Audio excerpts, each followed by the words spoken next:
Okay, this is number 2. This is stainless steel and wood. I thought it was cast iron. That's how close I paid attention when we bought it.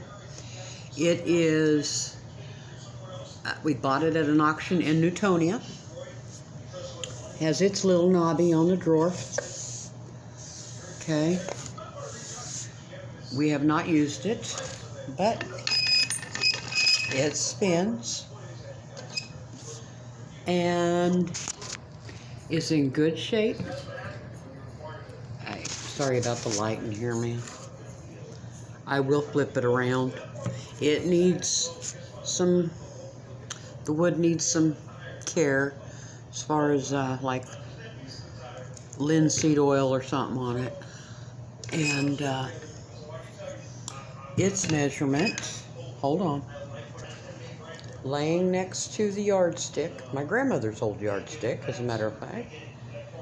It's right under the 9-inch mark with the handle. That's number 2.